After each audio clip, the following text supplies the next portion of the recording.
말로 표현하기는 조금 어려운 이유로 특정한 누군가에게 우리의 눈길이나 마음이 가는 경우들이 있습니다. 어떤 사람은 나와 성격이나 성향이 비슷해서 우리의 눈길이나 마음이 가기도 하고요. 또 어떤 사람은 내가 가지고 있지 않은 모습을 가지고 있어서, 그런데 그 모습이 내가 이상적으로 생각하는 모습이어서 그 사람에게 우리의 마음이 가는 경우도 있는 것 같습니다. 또 어떤 사람은 그 사람이 처해 있는 안타까운 상황 때문에 우리의 마음과 시선과 우리의 눈길이 그 사람에게 향하기도 하고, 또 어떤 사람은 많은 사람들이 정말 칭찬할 정도로 선행과 나눔을 베푸는 그런 모습으로 인해서 우리가 그 사람에게 눈길을 주는 경우들도 있는 것 같습니다. 성경에 수없이 많은 사람이 등장합니다. 남자와 여자가 등장하고, 노인과 어린아이가 등장하고, 부자와 가난한 사람들이 등장을 합니다.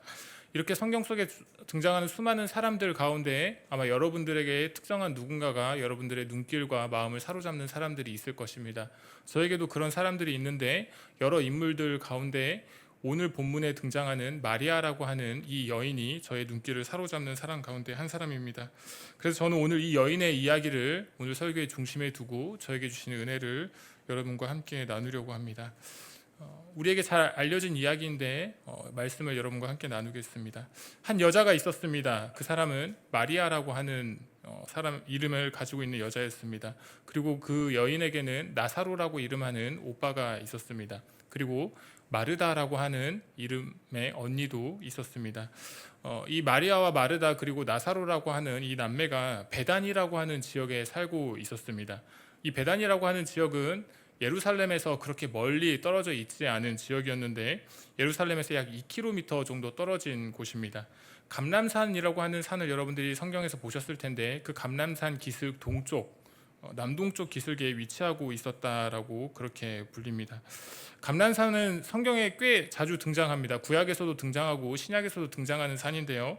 다윗이 자기 아들 압살롬의 반역이 있었을 때 반역을 피해서 도망하는데 이 감람산을 넘어갔습니다. 그리고 예수님이 이 감람산에서 제자들에게 말씀을 가르치셨고, 또 이 예루살렘이 무너질 것을 예언하시기도 한 곳이 이 감람산입니다. 그리고 예수님의 제자였던 가룟 유다가 예수님을 유대인들에게 팔아 넘기는 장면이 성경에 기록되어 있는데, 그 장소가 바로 감람산이기도 합니다. 그리고 예수님이 부활하신 후에 하늘로 올라가신 승천하신 사건이 성경에 기록되어 있는데, 예수님이 승천하신 장소가 이 감람산입니다. 베단이라고 하는 지역은 예수님의 행적과 정말 많은 관련이 있는 곳입니다. 성경을 보면 우리가 알 수 있습니다. 예수님과 가깝게 지내던 사람들이 몇몇 등장을 하는데, 오늘 본문에 등장하는 마리아와 마르다, 나사로라고 하는 사람이 예수님과 가깝게 지내던 사람입니다. 그들이 이 베단이라고 하는 지역에 살았습니다. 오늘 본문의 말씀보다 한 장 앞서 있는 요한복음 11장의 상황을 잠시 좀 나누려고 합니다. 나사로가 병이 들어 있었습니다. 어떤 병이었는지 알 수 없지만 아마도 그의 목숨을 위태롭게 할 만큼 중한 병이었던 것 같습니다. 마리아와 마르다 이 두 자매가 사람을 예수님에게 보냈습니다. 그리고 이런 말을 전해달라고 합니다. 주님이 사랑하시는 사람이 병들었다라는 말입니다. 아마도 예수님과 이 세 남매가 그냥 알고 지냈던 것이 아니라 매우 가깝게 친밀한 관계를 유지하면서 지냈던 것으로 보입니다. 예수님께 사람을 보내서 나사로가 병들어 있을 때 주님이 사랑하시는 사람이 병들었다라고 전해달라고 하는 것을 보면 그렇게 생각을 해보게 됩니다. 성경에서 예수님이 사랑했던 사람이 그렇게 많이 등장하지 않는데요. 그러니까 사랑했던 사람이라고 이렇게 드러내고 있는 사람이 많이 등장하지 않는데, 나사로라고 하는 사람이 그 가운데 한 사람입니다. 예수님이 그 소식을 듣고 나사로에게 곧바로 가지 않으셨습니다. 일반인의 상식으로는 조금 이해하기 어렵습니다. 만약 여러분과 굉장히 친밀한 관계를 가지고 있는 어떤 사람이 있는데, 그리고 그 사람이 여러분이 매우 사랑하는 사람이라고 한번 해보겠습니다. 여러분들이 가족이 아니라 어떤 친구 한 사람을 떠올리셔도 좋을 것 같습니다. 그 사람이 죽음을 목전에 두고 여러분을 찾는다라고 하는 그런 상황 가운데서 여러분이 그 소식을 듣는다면 그 사람을 찾아가시겠습니까? 아니면 그냥 외면하시겠습니까? 아마도 대부분의 사람들은 그런 소식을 들었을 때 그 사람을, 자신이 사랑하는 그 사람을 찾아갈 겁니다. 그런데 예수님은 그렇게 하지 않으셨습니다. 예수님은 나사로가 죽음 이후에 나사로를 찾아가셨습니다. 그리고 예수님은 죽은 나사로를 깨우러 간다고 말씀하시면서 베다니를 찾아가셨습니다. 예수님이 베다니에 도착했을 때는 말씀드렸듯이 이미 나사로가 죽은 이후였고 심지어 4일이라고 하는 시간이 지난 때였습니다. 마리아와 마르다 두 자매가 큰 슬픔에 빠져 있었다고 성경이 그렇게 기록합니다. 그리고 주변에 많은 사람들이 그 자매들을 위로하기 위해서 모여 있었다고 성경이 또 기록하고 있습니다. 나사로가 병들었다라고 하는 소식을 들었을 때, 위독하고 위중한 상황에 빠져 있다라는 소식을 들었을 때, 그 소식을 듣고 예수님이 바로 나사로를 찾아오셨다면 사랑하는 나사로를 고쳐주셨을 것이라고 마리아와 마르다가 생각을 했던 것 같습니다. 하지만 마리아는 알 수 없었던 어떤 이유로 예수님이 바로 찾아오지 않으셨습니다. 그런 예수님의 반응에 아마 마리아가 조금 실망을 했던 것 같습니다. 나사로가 죽은 지 4일이 지나서 예수님이 베다니에 찾아오셨을 때 언니 마르다가 밖으로 나가서 선생님을 영접했습니다. 그런데 마리아는 예수님을 만나러 나가지 않았습니다. 예수님을 만난 마르다가 집으로 돌아가서 동생인 마리아에게 말했습니다. 선생님이 오셨고 너를 찾으신다, 이렇게 말했습니다. 그리고 마리아가 이 말을 듣고 예수님에게로 나아갔습니다. 그리고 예수님을 만나서 슬프게 울면서 이렇게 말했습니다. 선생님이 오셨다면 사랑하는 제 오빠가 죽지 않았을 겁니다. 이렇게 말했습니다. 예수님은 마리아와 주변 사람들이 우는 것을 매우 안타까워하셨고 슬퍼하셨습니다. 그리고 주님은 나사로의 무덤을 찾아가셨고 무덤 안에 있는 나사로에게 말씀하셨습니다. 나사로야, 나오너라. 그리고 곧이어 나사로가 죽은 가운데서 살아나서 무덤 밖으로 걸어 나왔습니다. 이것이 성경에 기록된 이야기입니다. 요한복음 11장 45절에는 이렇게 죽은 나사로가 살아나는 광경을 많은 유대인들이 보았고 그 광경을 본 유대인들이 예수님을 믿게 되었다라고 그렇게 기록하고 있습니다. 죽은 자도 살리시고 생명의 주인이신, 그리고 부활이시고 하나님의 아들이신 그 예수 그리스도를 믿게 되었다라고 그렇게 기록하고 있습니다. 당시 유대인들은 예수라고 하는 사람에 대해서 큰 관심을 가지고 있었던 것 같습니다. 그 예수라고 하는 사람이 스스로 길이고 진리고 생명이다라고 말을 하고 또 자신이 하나님의 아들이라고 말씀을 하시는 그 예수라고 하는 사람에게 큰 관심이 있었고 그 예수라고 하는 분이 구약 성경에서 말하는 장차 오실 메시아라고 이렇게 말씀하시는 것을 듣고 많은 관심이 있었습니다. 믿었던 사람도 있었고 믿지 않았던 사람도 있었습니다. 시간이 흘렀습니다. 그리고 예수님이 십자가에서 죽으신 그날을 기점으로 얼마 남지 않은 가까운 날입니다. 오늘 본문에는 유월절 엿새 전의 일이라고 기록되어 있습니다. 유월절 엿새 전의 일입니다. 예수님은 마리아가 살고 있던 베다니를 다시 찾아가셨습니다. 마을을 찾아왔던 예수님을 위해서 마을 사람들이 잔치를 베풀었습니다. 그리고 그곳에서 식탁의 교제를 예수님과 함께 나누었습니다. 그리고 그때 마르다는 분주하게 돌아다니면서 바쁘게 일을 했습니다. 바로 그때입니다. 바로 그때 아주 값비싼 향유를 마리아가 가지고 나왔고 그 향유를 깨뜨려서 예수님의 발에 부었습니다. 그리고 그 향유를 부은 발을 자기의 머리카락으로 마리아가 닦았습니다. 당시 일용직 근로자의 하루 품삯을 1데나리온으로 봅니다. 1데나리온인데 마리아가 예수님께 부었던 이 향유의 가치가 300데나리온입니다. 그러니까 여러분들 이해하시기 편하시려면 근로자가 1년 동안 번 금액에 상응하는 그 정도 가치가 된 향유라고 생각을 하시면 좋을 것 같습니다. 물론 고대 사회의 화폐 가치가 지금 우리가 살아가고 있는 이 시대의 화폐 가치와 그렇게 똑같다라고 생각을 하기는 조금 어려운 부분이 있겠지만 일반 근로자의 1년 연봉을 생각을 하시면 이 본문을 이해하는 데 조금 수월할 것 같습니다. 통계청 자료에 따르면요, 2022년 기준입니다. 2022년 기준 대한민국 평균 임금 근로자의 연봉이 약 4,800만 원이라고 합니다. 현대자동차라는 회사가 있죠. 현대자동차에 그랜저라고 하는 자동차가 있습니다. 전 국민이 다 아는 자동차일 텐데 그랜저라고 하는 자동차의 꽤 상위 트림이 약 5천만 원 정도 한다고 합니다. 그러니까 평균 임금 근로자가 4,800만 원을 받는다고 했을 때 그 자동차의 한 대값 정도로 여러분들 생각을 하시면 좋을 것 같습니다. 당시 유대 사회에서는 향유를 몇 가지 용도로 사용했는데 하나는 지금 우리가 그렇게 사용하는 것처럼 치장을 할 때 사용을 하기도 했고 또 하나는 장례가 있을 때 장례 용품으로 사용하기도 했습니다.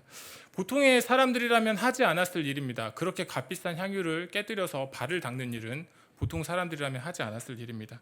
1년 내내 번 돈에 상응하는 그 정도 가치의 향유를 깨뜨려서 그것도 자기 발이 아니라 다른 누군가의 발에 붓고 그 향유를 가지고 닦아주는 용도로 쓴다는 것은 있을 수 없는 일입니다. 아마도 이 상황을 본 그 자리에 있었던 많은 사람들이 적잖이 놀랐을 것입니다. 그때 예수님의 제자 가운데 한 사람인 가룟 유다가 이렇게 말을 합니다. 마리아를 향한 말입니다. 왜 그렇게 비싼 향유를 깨뜨려서 가난한 사람들에게 나눠줄 생각은 하지 않고 그렇게 예수님의 발을 닦느냐라는 것이었습니다.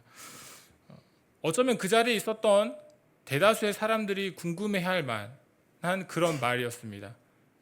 사람들의 일반 상식으로는 이해하기 어려워서 모두가 궁금해할 말을 예수님의 제자인 가룟 유다가 대신했습니다. 만약 그 향유를 팔아서 현금화한다면 그 돈으로 예수님의 발을 닦아주는 것보다 훨씬 더 가치 있는 병자들을 고쳐주는 데 쓸 수도 있고 가난하고 고아와 같은 사람들을 돕는 일에 쓸 수도 있고 성전에 바쳐서 성전을 위해서 귀하게 사용할 수도 있는 그렇게 많은 돈인데 왜 그렇게 사용하지 않느냐라고 하는 질문이었을 것입니다. 물론 유다가 그렇게 질문을 한 것은 정말 가난한 사람들을 생각하는 마음에 한 것은 아닙니다. 성경은 본문 6절 말씀을 보면 이렇게 말하면 가난한 자들을 생각함이 아니요 그는 도둑이라 돈꾀를 받고 거기에 넣는 것을 훔쳐 가밀어라. 가룟 유다의 마음이 이런 마음이었다고 우리에게 알려주고 있습니다. 유다의 이런 내심을 성경이 잠시 기록을 하고 있지만 유다의 이런 내심과 또 유다가 마리아에게 했던 그 질문에 관하여는 이 시간에 여러분과 상고하지 않으려고 합니다. 오늘은 제가 여러분과 함께 마리아가 보였던 태도와 또 마리아의 마음에 관해서 한번 말씀을 나누려고 합니다. 아무도 이해할 수 없는 마리아의 행동에 예수님이 입을 여셨습니다. 본문 7절입니다. 그를 가만두어 나의 장례할 날을 위하여 그것을 간직하게 하라. 여러분 마리아가 대체 왜 그랬을까요? 그 향유가 마리아에게 별로 그렇게 가치 없고 소중한 것이 아니어서 깨뜨려서 예수님 발에 부었을 것이라고 생각하십니까? 고대 유대 사회에는 여인이 거의 경제적인 활동을 하지 않았습니다. 마리아가 어떻게 300데나리온 정도의 가치를 가지고 있었던 그 향유를 소유하고 있었는지는 잘은 모르겠지만 그 정도에 상응하는 그런 값비싼 향유를 드렸다라고 하는 것은 그 여인에게 있어서 마리아에게 있어서 자기의 모든 것을 드렸다라고 봐도 무방할 정도의 가치입니다. 성경에는 마리아가 예수님의 어떤 말씀을 듣고 그 말씀에 감동해서 반응한 그래서 향유를 드린 것으로 기록하고 있지 않습니다. 그러니까 그것은 마리아의 마음에서 자발적으로 우러나오는 행동이었다라고 우리가 생각해 보는 것이 좀 더 맞을 것 같습니다. 마리아는 알고 있었던 것 같습니다. 예수님이 죽으실 것이라는 것을. 아마도 마리아는 예수님과 친밀한 관계를 유지하면서 늘상 예수님의 말씀을 들었던 사람이었을 것이기에 인자가 곧 죽을 것이라고 하는 말씀을 잘 기억하고 있었을 것입니다. 언젠가는 예수님께서 죽으실 것이고 예수님이 죽으신다면 자기가 장례를 치르는 그 장면을 혹시 생각했는지도 모르겠습니다. 주님을 위해서 오랜 시간 동안 준비했을 향유가 때가 되니 이제 마리아가 기꺼운 마음으로 예수님 앞에서 깨뜨리고 그것을 발에 부었습니다. 예수님의 죽음이 자신의 죽음을 위한 것이라는 것을 마리아가 알았는지 몰랐는지는 잘은 모르겠습니다만은 자기를 위해서 목숨을 기꺼이 내어주실 하나님의 아들이시라는 것을 알았을 것으로 보입니다. 그래서 주님께 드리는 그 향유가 발에 붓는 그 향유가 마리아에게는 절대 아까운 것이 아니었을 것입니다. 300데나리온이 아니라 3,000데나리온이었다라고 할지라도 3,000데나리온이 아니라 3만 데나리온의 가치인 향유라고 할지라도 마리아는 기꺼이 그 향유를 깨뜨려서 예수님의 발에 부었을 것입니다. 마리아는 예수님을 사랑했던 것이 틀림없습니다. 예수님이 자기의 그리스도이시라고 하는 그 사실을 분명히 믿었던, 신뢰를 보였던 것도 틀림이 없어 보입니다. 마리아는 예수님을 사랑했고 또 그리스도이셨던 그 예수님에 대해서 절대적인 신뢰를 가지고 있었기에 자기의 모든 것, 300데나리온이라는 그 향유를 쉽게 드릴 수 있었습니다. 사람들은 누구나 자기의 소중한 것을 움켜잡으려고 합니다. 포기하지 않습니다. 생명이나 건강, 그리고 사랑하는 사람, 물질, 명예, 권력 이런 것들을 움켜잡으려고 합니다. 만약 그것이 가장 소중한 것이라고 생각한다면 사람들은 그것을 절대 포기하지 않으려고 합니다. 마리아에게 있어서 이 향유가 소중한 것이었겠습니까? 소중하지 않은 것이었겠습니까? 아마도 소중한 것이었겠죠. 그것은 그녀에게 매우 소중한 향유였을 것입니다. 하루 이틀 품삯의 그런 향유가 아니라 1년 정도 근로자가 일을 해야 벌 수 있는 돈으로 사는 그 정도 가치의 향유였기 때문입니다. 예수님이 이 땅에 낮고 천한 모습으로 오셨습니다. 하늘에 높으신 그 영광스러운 보좌를 다 버리고 이 땅 가운데 내려오셨습니다. 요한 사도는 요한복음 1장에서 이렇게 내려오신 예수님이 어떤 분인지를 설명해 주고 있습니다. 요한복음 1장입니다. 태초에 말씀이 계시니라. 이 말씀이 하나님과 함께 계셨으니 이 말씀은 곧 하나님이시니라. 그가 태초에 하나님과 함께 계셨고 만물이 그로 말미암아 지은 바 되었으니 지은 것이 하나도 그가 없이는 된 것이 없느니라. 말씀이셨던 하나님, 태초부터 계신 그 하나님, 그분은 만물을 창조하신 창조주였습니다. 그런데 그렇게 높으신 분, 태초부터 만물을 창조하시고 지금도 다스리시는 그 전능하신 하나님의 독생자이신 예수께서 이 땅에 사람들의 그리스도로 오신 것은 이 세상을 구원하기 위해서였습니다. 이 세상을 구원하기 위한 아버지 하나님의 뜻을 이루시기 위해서였습니다. 그분은 죄가 없으신 분이었습니다. 그분은 죄가 없으신 거룩하신 분이셨는데, 그래서 그분은 죄가 가득한 이 세상과는 어울리지 않는 분이셨는데 죄가 가득한 이 세상에, 그리고 어둠이 가득한 이 세상에 내려오셨습니다. 예수님은 하나님 아버지의 뜻을 이루기 위해서 하늘의 영광스러운 보좌를 버리셨습니다. 육신을 입으셨고, 그렇게 육신을 입으신 예수님은 이 땅에서 약 33년이라고 하는 시간을 사셨습니다. 그리고 그 시간 동안 자신의 삶을 오롯이 하나님 아버지께 내어드렸습니다. 단 한 번도, 단 한순간도 예수님은 하나님의 뜻을 거스르는 삶을 살지 않으셨습니다. 빌립보서 2장에서는 예수님의 순종을 이렇게 기록하고 있습니다. 빌립보서 2장 6절 이하의 말씀. 그는 근본 하나님의 본체시나 하나님과 동등됨을 취할 것으로 여기지 아니하시고 오히려 자기를 비워 종의 형체를 가지사 사람들과 같이 되셨고 사람의 모양으로 나타나사 자기를 낮추시고 죽기까지 복종하셨으니 곧 십자가에 죽으십니다. 예수님은 자신의 모든 것을 들여서 하나님을 영광스럽게 하셨습니다. 하나님 아버지를 사랑하셨고 그 하나님 아버지를 신뢰하셨기 때문입니다. 하나님 아버지에 대해서 보여주셨던 그 예수님의 모습은 예수님을 향한 마리아의 모습과 흡사합니다. 자기의 가장 소중한 것을 하나님께 기꺼이 드리는 모습인데, 이렇게 하나님께 기꺼이 드리는 모습을 우리는 성경에서 많은 사람들의 모습으로 볼 수가 있습니다. 그러면 아브라함을 기억하시죠? 아브라함은 100세의 소중한 아들 이삭을 얻었습니다. 모든 기대가 사라질 것 같은 그 상황에서 하나님이 주신 귀한 선물이었습니다. 그런데 하나님이 아들 이삭을 번제로 바치라고 아브라함에게 말씀하셨고, 아브라함은 그 이삭을 데리고 모리아산을 향했습니다. 모리아로 향하는 그 여정에는 이삭이 아닌 다른 번제물은 존재하지 않았습니다. 하나님의 말씀에 대한 아브라함의 전적인 순종이었습니다. 모세를 기억하실 것입니다. 모세는 바로의 궁에서 도망쳐 나왔습니다. 애굽의 사람을 죽였고 도망쳐 나와서 미디안 광야를 향했습니다. 그리고 그 미디안 광야에서 40년의 세월을 보냈습니다. 때가 되어서 하나님이 모세를 부르셨는데, 하나님이 모세를 부르셔서 애굽으로 돌아가라고 말씀을 하셨습니다. 그런데 모세는 아마 알고 있었을 것입니다. 자기가 애굽으로 돌아가면 그가 벌을 받거나 죽게 될 것이라는 사실을 말입니다. 그러나 결국 모세는 하나님의 뜻에 따라서 자기의 목숨을 걸고 애굽으로 돌아갔습니다. 다니엘과 다니엘의 친구들은 하나님 아버지의 말씀에 순종하기 위해서, 다시 말해서 하나님을 향한 사랑과 하나님에 대한 절대적인 그 신뢰를 견지하기 위해서 풀무불과 사자굴 속으로 뛰어들었습니다. 여러분, 생명보다 귀한 것이 이 세상에 존재하겠습니까? 생명보다 귀한 것은 아무것도 존재하지 않을 것입니다. 아브라함, 모세, 다니엘과 그의 친구들, 이 사람들은 가장 소중한 그 생명을 하나님께 기꺼이 바쳤던 사람들입니다. 이 사람들이 우리보다 더 나은 성정을 지닌 사람들은 아닙니다. 우리와 같은 성정을 지닌 사람들입니다. 그런데 그들은 우리에게 부족해 보이는 하나님을 향한 경외와 하나님을 향한 사랑과 하나님을 향한 신뢰를 보여주고 있습니다. 마리아 역시 우리와 같은 평범한 한 사람에 불과하지만 그녀에게도 예수님에 대한 깊은 사랑과 신뢰의 모습을 우리가 발견하게 됩니다. 여러분, 마리아는 예수님의 장례를 위해서 향유를 부었습니다. 쉽지 않은 일이었습니다.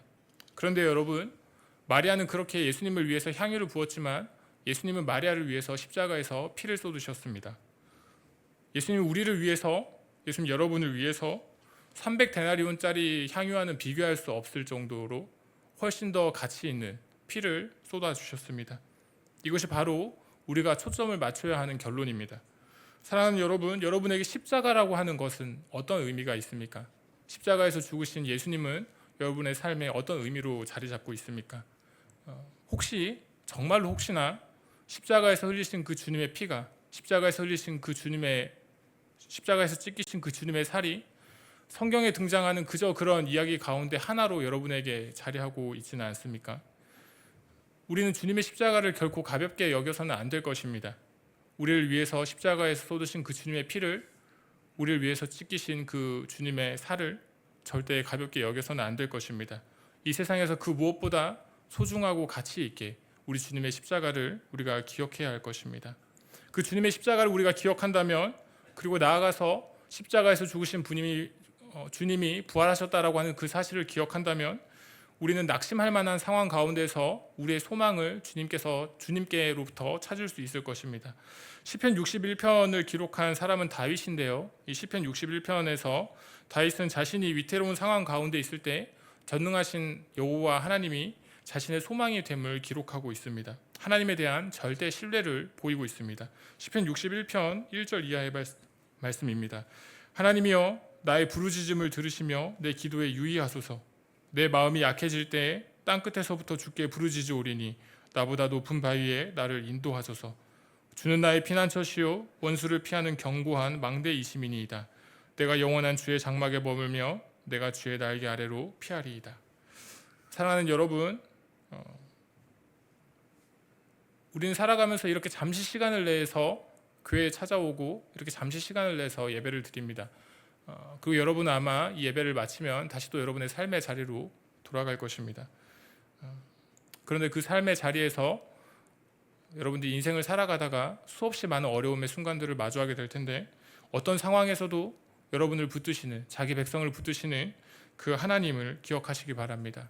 어떤 상황에서도, 위태로운 상황에서도 그 자기 백성을 꺼내시고 구하시며 또 약한 가운데서 강함으로 찾아오시는 그 하나님을 여러분들이 경험하실 수 있기를 소원합니다. 포기하지 않는 사랑으로 우리를 사랑하십니다. 그리고 그 하나님은 변치 않은 신실함으로 우리를 도우시고 우리를 보호하십니다. 그 하나님을 신뢰할 뿐 아니라 우리의 가장 귀한 것까지도 기꺼운 마음으로 하나님께 내어드리는 그런 사랑을 보이는 우리의 삶이 될 수 있기를 축복하고 소원합니다.